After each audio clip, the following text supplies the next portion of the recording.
neza. Ni kuri ya chaîne ya wakera, ni utari wakora subscribe ukayikora kugira ngo turebere hamwe ibyo guteka bigiye bitandukanye.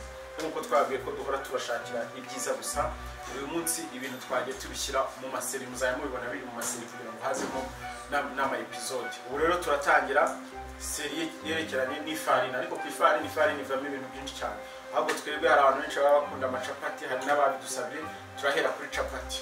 Tubereke agace kamwe ka chapati, tuzakomeza tuyetorera kuko chapati ushobora kuyikora mu buryo burenze 20. Abagiye mu bihugu bya Tanzania, Uganda ni Burundi, mushobora kuba mwarabonye chapati bita ngo n'umusukuma. Hari n'izindi chapati bita ngo n'izamazi, hari iz'ibitunguru, ni nyinshi cyane. Uyu munsi rero tugiye kubakora chapati y'umusukuma. Mu byo rero tugiye gukoresha ni iki? Dufitemo ifarini, murayibona. Turaza gukeneramo igi ndetse n'akantu tuza kurikubitiramo. Turaza gukenera umunyu, turaza gukenera amavuta, turakenera amazi, wakoresha amazi akonje cyangwa akazuyaze. Dufite n'akantu kaza kudufasha kuza gusunika ya pate yacu. Cya mbere rero urabanza dukubite ryagi ryacu.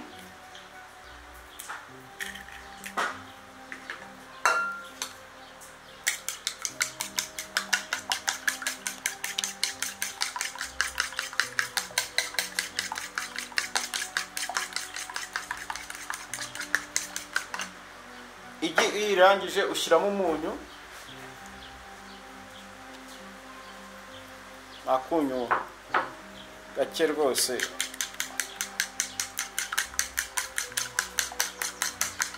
Hanyuma mbere yuko aya magi uyavanga muri ifarini, uri mu rugo ikintu cya mbere ugomba kubanza kwitaho, kubanza gufata kuri ya farini yawe, ufata agafarini gakeya ugashyire kuri ya planche yawe cyangwa se ku meza. Impamvu ni iyi: ushobora gukoresha ifarini yose, pate ikaza kukorohana, bikaba ngombwa kuza gukenera indi farini kandi utaza kuyibona. Ubwo rero ugasanga utangiye gutekereza niba washyiramo kawunga cyangwa ifu y'ubugari kandi bitakunda. Hanyuma nta kindi ukora, ushyiramo ryagi,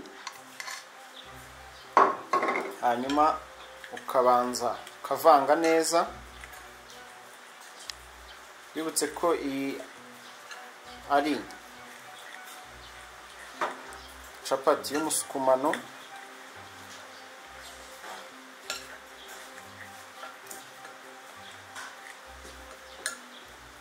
Hanyuma hano uba ugiye gushyiramo amazi, ugashyiramo amazi make cyane.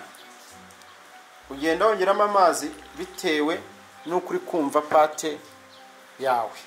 Hanyuma biba byiza ahangaha uhise ukoresha intoki, ariko ku bantu bifite hari utumashini rwose twabigenewe ushobora gukoresha, dushinzwe kuvanga aya mapate.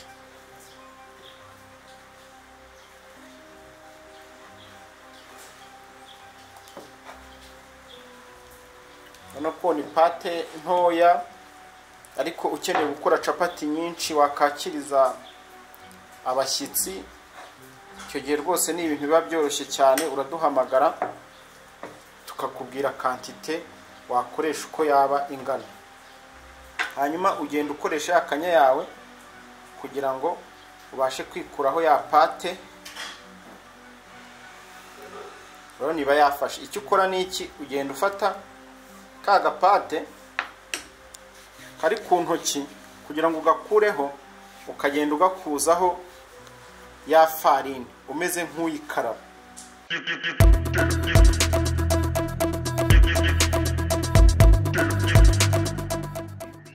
Iyo bigeze aha biba byiza ushyitsemo utuvuta duke, ntabwo ari amavuta menshi, ni amavuta makeya.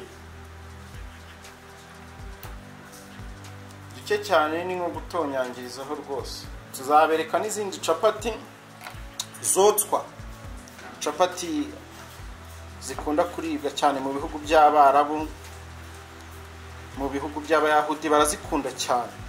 Capati zotswa mu matanura nazo ni capati nziza rwose.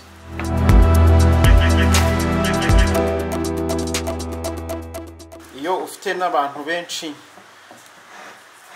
ushobora kongeramo capamandazi.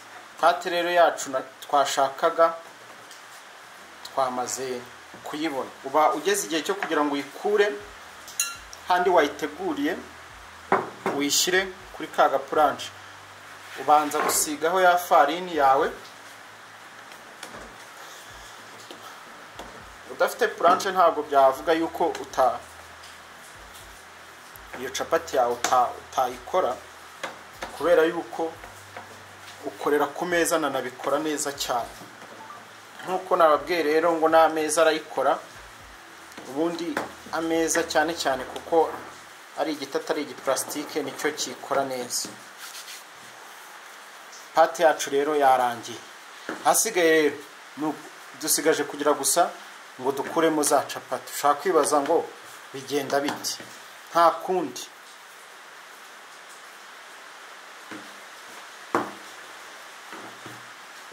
Ngira ngo ubwo muri kubireba uko tugenda dukuramo capati zacu.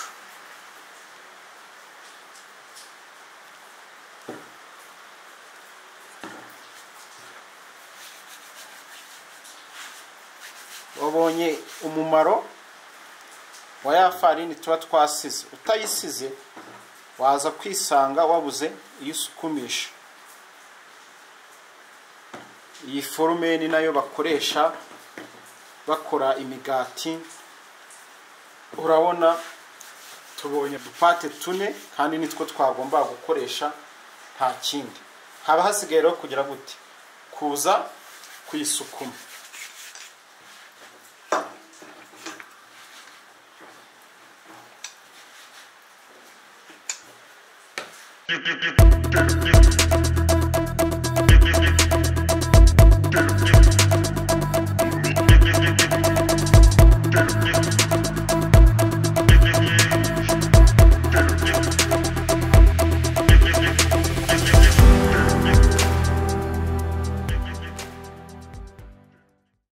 Icyo romba ngiye gukora ni umutsa ya panu yanjye, hanyuma nkashyiraho amavuta ajya kuba menshi. Ntabwo ari amavuta nza gutekesha, ni amavuta kugira gusa ngo nyacamutse, niyo araza kumfasha. Amavuta si ngombwa ngo ashye cyane, kugira ngo umenye ko n'amavuta yahiye. Iri sufi yo gushyira ikiganza hano hejuru gusa urabyumva. Hanyuma nta kindi, ugabanya ya mavuta yawe mu kantu keza, ugasubizaho ya panu yawe. Hasigaye ugufata za capati zawe, ubanza kuyikubita gutya kugira ngo ya farini iveho, ukayishyira ku panu.